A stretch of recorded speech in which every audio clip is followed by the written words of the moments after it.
Welcome back. It is 6:43. Emergency management officials have a lot on their plates, specifically when it comes to ensuring their own are protected when it comes to the coronavirus. And that's true for both Alabama and Tennessee. Joining us right now via phone is Lincoln County EMA Director and Fire Chief Doug Campbell. Chief Campbell, thanks for joining us this morning.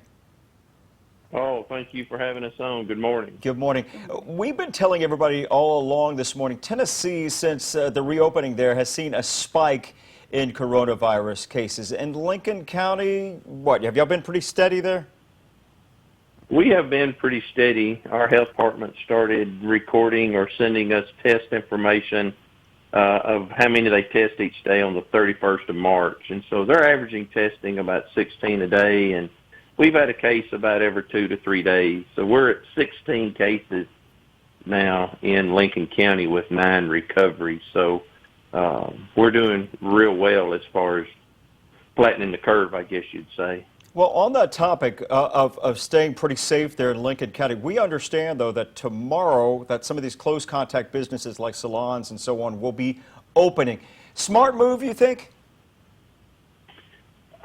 These are the people who should probably be the safest of all. I mean, they always wear their protection or gloves, and I don't have a problem with them opening up the salons. The mass gatherings, I'm still not sure of, but we have to listen to the experts, and I'm following the health department on what their guidelines and suggestions are, and we're trying to make sure everybody else does too.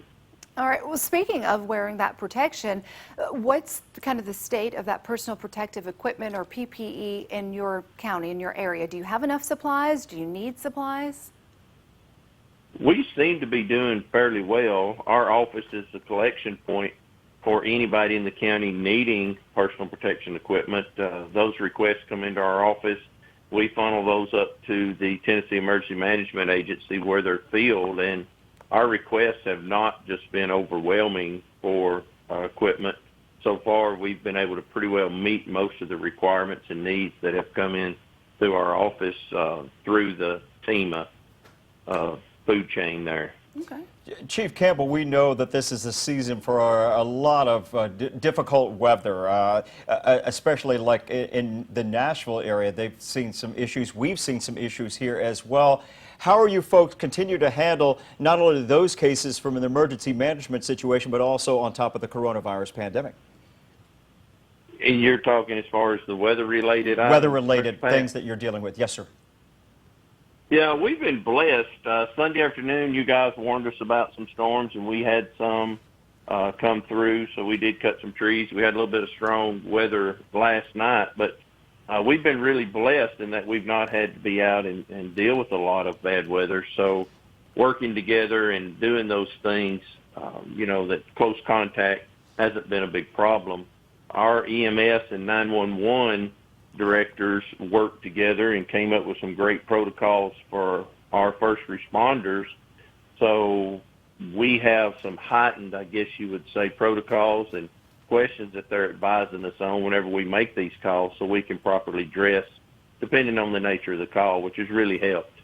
So it seems pretty steady as you go, right? Yes, sir. Yes, sir. We're blessed. Everybody works great, and we haven't had any major spikes, and we hope we don't. We do the same, and we really appreciate you joining us on our show this morning. Lincoln County EMA Director and Fire Chief Doug Campbell. Thank you so much, sir. Thank you for having us. Have a great day. Absolutely. Thank you. You too, Chief. It is 6:47 now on your Tuesday morning.